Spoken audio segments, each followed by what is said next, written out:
ना इनको डिस्क्वालीफाई किया ना उनको डिस्क्वालीफाई किया। सुप्रीम कोर्ट के निर्णय का क्या हुआ? कहाँ है संविधान? कहाँ है उसका सम्मान? कहाँ है उसका आदर भाव? कहाँ है डॉक्टर बाबा साहेब आम्बेडकर जी का आदर भाव? संविधान सम्मान के वक्त पर आपने मुझे स्वातंत्र्य, समता, बंधुत्व इस विचारधारा की नींव को लेकर जो संविधान बना, उस संविधान की 75 वर्षगांठ पर अभी बताएंगे।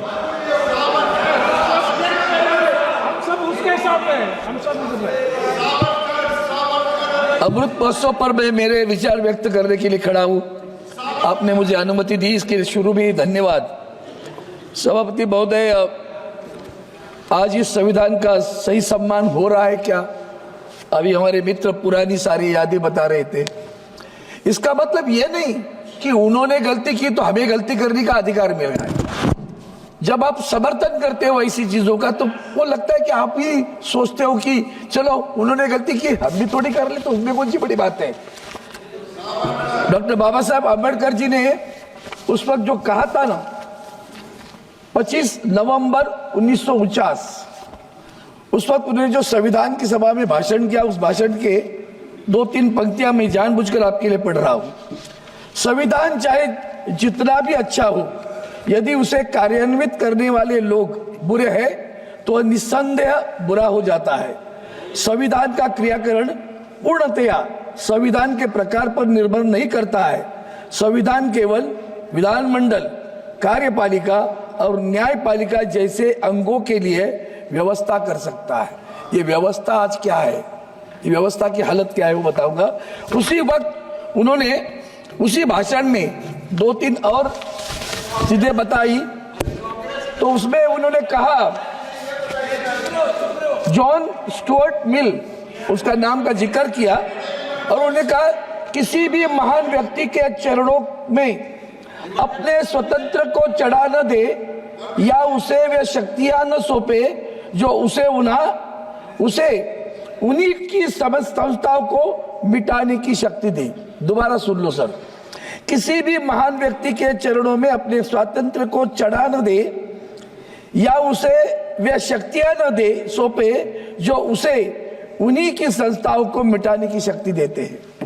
ये उन्होंने उस वक्त कहा, बाबा साहब आम्बेडकर ने स्टुअर्ट मिल के बारे में उन्होंने उनका वक्तव्य बताया। और आगे चलकर और कहा उन्होंने, महान व्यक्तियों के प्रति जिन्होंने जीवन पर्यंत देश की सेवा की हो, कृतज्ञ होने में कोई बुराई नहीं है, पर कृतज्ञता भी सीमा होती है, कृतज्ञता की भी सीमा होती है। आयरलैंड के देशभक्त डोनियल ओ कनेल ने उस विषय में यह ठीक वो कहा है, अपने सम्मान को खोकर, यह सबसे बड़ा वक्तव्य है, अपने सम्मान को खोकर कोई पुरुष कृतज्ञ नहीं हो सकता, अपने सतीत्व को खोकर कोई स्त्री कृतज्ञ नहीं हो सकती, और अपने स्वातंत्र्य को खोकर कोई राष्ट्र कृतज्ञ नहीं हो सकता। किसी भी अन्य देश की अपेक्षा भारत के लिए यह चेतावनी अधिक आवश्यक है, क्योंकि भारत में भक्ति या जिसे भक्ति मार्ग या वीर पूजा कहा जाता है, उसका भारत को राजनीति में इतना महत्वपूर्ण स्थान है जितना किसी अन्य देश की राजनीति में नहीं है। धर्म में भक्ति आत्ममोक्ष का मार्ग हो सकता है, पर राजनीति में भक्ति या पूजा पतन तथा अंततः तानाशाही का एक निश्चित मार्ग है। समझने वाले को इशारा काफी है। अभी आजकल अंध भक्तों की जो है ना, उनके लिए बड़ा ये मसला है। ये वाक्य बहुत महत्वपूर्ण है। सभापति महोदय, मैं उसके लेकर आगे चलता हूँ, आगे चलकर बताता हूँ। आता हूँ। आपने जो कुछ बताया ना, एक मिनट सर, भक्ति पद से थोड़ा कर्तव्य संविधान में मैंने जब कहा ना, तो मुझे टिक्का टिप्पणी में नहीं, सत्यता बता रहा हूँ। व्यतीत हूं मैं संविधान के साथ किस तरह से खिलवाड़ हो रहा है, कैसे हम खेल रहे हैं संविधान की। कोई जरूरत नहीं इमरजेंसी लगाने की, ये तो बिना कहे इमरजेंसी चालू है। डर के मारे चलते हैं लोग। सुप्रीम कोर्ट के जजेस डर के मारे बैठे हैं। भूलो मत, 4 जजेस बाहर आए थे, अनशन पे बैठे थे और कह रहे थे ये सरकार हमारे ऊपर अन्याय कर रही है। याद है, ये ना भूलना। वो भी याद दिला देता हूं। आर्टिकल 10, सभापति महोदय, आर्टिकल 10 में क्या कहा? आर्टिकल 10 में ऐसा कहा कि किसी भी, क्यों डिफेक्शन लॉ लाया था भाई?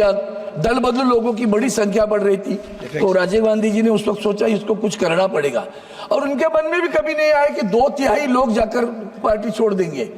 तो उन्होंने कहा कि भाई एक आर्टिकल 10 में एक लिखा था, अगर कोई व्यक्तिगत रूप से छोड़ के जाता है वो तो वो अपात्र हो जाएगा।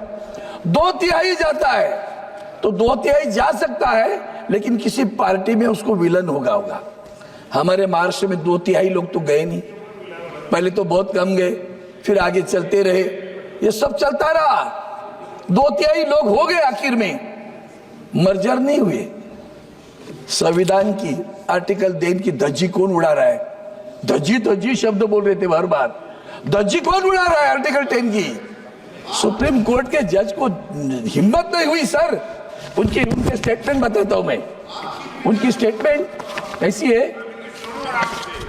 रुको मैं चीफ जस्टिस ऑफ इंडिया की स्टेटमेंट बताता हूं। उनका कहना है, CJI Chandrachud highlighted that if the disqualification proceedings against the Shinde faction are not carried out, the entire goal of the 10th schedule will be defeated.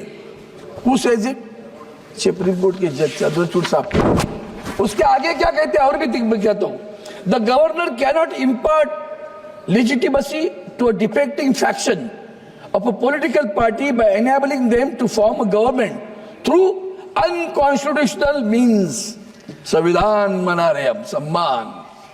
Chief justice कह रहा है, the governor cannot impact legitimacy to a defective faction of a political party by enabling them to form a government through an unconstitutional means. Further, being an executive appointee, the governor has no role to play a legislative issue.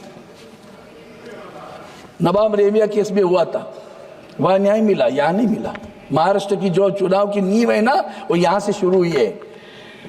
The governor cannot direct the house of the legislature to hold a floor test. Instead, members of the house must move a motion of no confidence. Members defecting from a political party cannot escape the consequences of the defection merely on the technicality. The purpose of the 10th schedule preventing the constitutional sin of defection must be fulfilled. Who said it? The Chief Justice of the India. हुआ क्या महाराष्ट्र में? क्या हुआ आप ही बताओ, सब जानते हो। संविधान का आदर्श रखा गया क्या? सर सबसे बड़ी बात है कार्यकाल की बात है। अभी जब यह केस दाखिल हुआ तो जो सरकार वहां असंवैधानिक रूप से बिठाई थी उसको काम करने दे दिया। सब unconstitutional, he made stricture, number of strictures he made, this is unconstitutional, this is unconstitutional, but giving oath is a constitutional. The chief minister was given an oath and then the government functioned. अब government चालू हुआ, case का निर्णय कब लगना चाहिए? 2-2.5 वर्ष के समय में, जब तक उनका कार्यकाल नहीं समाप्त होता है तब तक लगना चाहिए। नहीं लगा, उन्होंने स्पीकर को भेज दिया। स्पीकर किसका था? क्या निर्णय दिया? ना इनको डिस्क्वालीफाई किया ना उनको डिस्क्वालीफाई किया। सुप्रीम कोर्ट के निर्णय का क्या हुआ? कहाँ है संविधान? कहाँ है उसका सम्मान? कहाँ है उसका आदर भाव? कहाँ है डॉक्टर बाबा साहेब आम्बेडकर जी का आदर भाव?